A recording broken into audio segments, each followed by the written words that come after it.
Hello friends, welcome back to Honeyrays kitchen.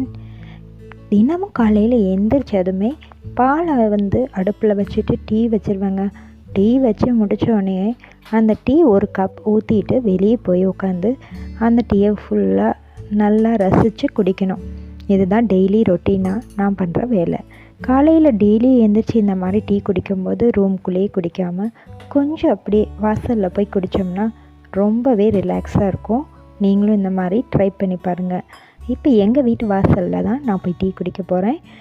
வாங்க, இங்கே பாருங்கள், சூப்பரான பேர்ட்ஸ் எல்லாமே காலையில் நேரமாக எழுந்திரிச்சோம்னா இந்த மாதிரி எங்கள் வீட்டு பக்கத்துலேயே இருக்கும். ஏன்னா பக்கத்துலேயே வாய்க்கால் இருக்குது.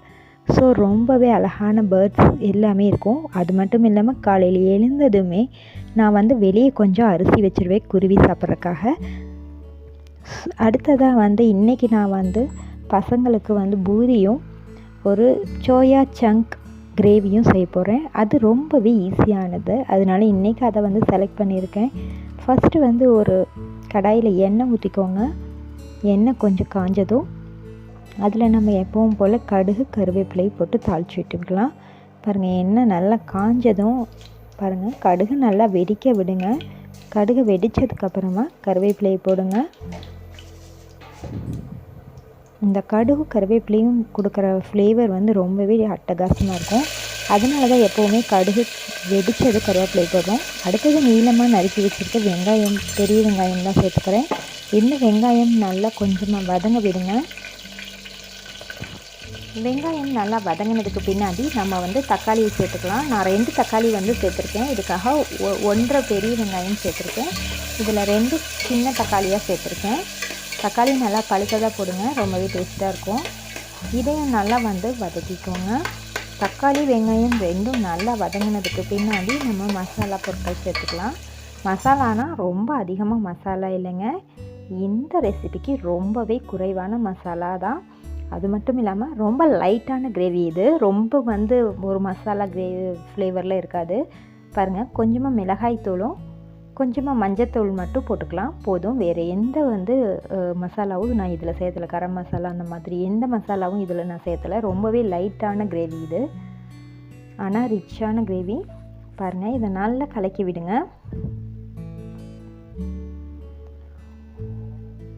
இப்போ இதுக்கப்புறமா நம்ம சோயா சங்க்ஸை ரொம்பவே சுத்தம் பண்ணி சுடுதண்ணியில் போட்டு ஒரு 10 நிமிஷம் ஊற வச்சுட்டு அப்புறமா நல்லா புழிஞ்சு எடுத்து இன்னும் 2 தடவை அலசி வச்சுருக்கேன். இந்த சோயா சங்க்ஸை நம்ம இது கூட போட்டுக்கலாம்.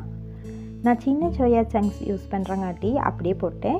நீங்கள் பெருசு யூஸ் பண்ணிங்க அப்படின்னா ஒரு 4 பீஸாக கட் பண்ணி கூட போடலாம், ரொம்பவே டேஸ்ட்டாக இருக்கும். இப்போ இது கூட தேங்காய் அரைச்ச விழுது சேர்த்துருக்கேன். இந்த தேங்காயில் என்னென்ன சேர்த்துருக்கேன்னா, கொஞ்சமாக தேங்காய் எடுத்துகிட்டு அது கூட ஒரு 10 முந்திரி பருப்பை ஊற வச்சு அது கூடயே ஒரு 1/2 டீஸ்பூன் கசகசாவும் சேர்த்தி நல்லா நைஸாக அரைச்சி வச்சுருக்கேன். அதை தான் இப்போ நான் சேர்த்துருக்கேன். இந்த தேங்காய் கூட முந்திரியும் கசகசாவும் சேர்த்து அரைச்சி அதை இது கூட சேர்த்துருக்கேன். இது ரொம்பவே ரிச் டேஸ்ட்டு கொடுக்கும். அது மட்டும் இல்லை, இது கூட தேவையான அளவு உப்பு சேர்த்துக்கலாம். இப்போ இந்த உப்பும் சேர்த்தாச்சு, அவ்வளோதாங்க. இது நல்லா கொதி வரட்டும். அதுங்களாம் நான் போய் பூரி சுட்டு எடுத்துடுறேங்க, ரொம்ப டைம் ஆகுது. பூரி சுட்டுச்சு பாருங்கள், இந்த கிரேவியும் ரெடி ஆகிடுச்சு. நான் பூரி உருட்டி சுடுறவங்கள இந்த கிரேவி ரொம்பவே சீக்கிரமாக ரெடி ஆயிரும். இப்படி ஒரு கிரேவி செஞ்சோம்னா ஈஸியாக ஸ்கூலுக்கு கொண்டு போயிடலாம். பாருங்கள், நல்லா கிரேவி சுண்டிடுச்சு. இப்போ நம்ம இது கூட கொத்தமல்லி இலைகளை தூவிடலாம். கொத்தமல்லி இலைகளை தூவிட்டோம்னாக்கா அவ்வளோதான், நம்மளோட கிரேவி ரெடி ஆகிடுச்சு. இதை நம்ம சர்வ் பண்ணிக்கலாம். நான் எல்லாத்துக்கும் ஸ்கூலுக்கு கொடுத்து விட்டுட்டேன். இது மீதி இருக்கிற கிரேவியில் தான் நான் கொத்தமல்லி இலைகளை சேர்த்துறேன், ஏன்னா ரொம்பவே டைம் ஆகிடுச்சு. பாருங்கள், பூரியை வச்சுக்கலாம். இது கூட இந்த கிரேவியும் வச்சு தொட்டு சாப்பிட்டோம்னா ரொம்பவே அல்டிமேட் டேஸ்ட்டாக இருக்கும். நீங்களும் உங்கள் வீட்டில் கண்டிப்பாக ட்ரை பண்ணுங்கள். ஈஸியான ரெசிபி, காலையில் சீக்கிரமாக ஸ்கூலுக்கு செஞ்சு கொடுத்துர்லாம். ரசித்து சமைப்போம், ருசித்து சாப்பிடுவோம். தேங்க்ஸ் ஃபார் வாட்சிங்.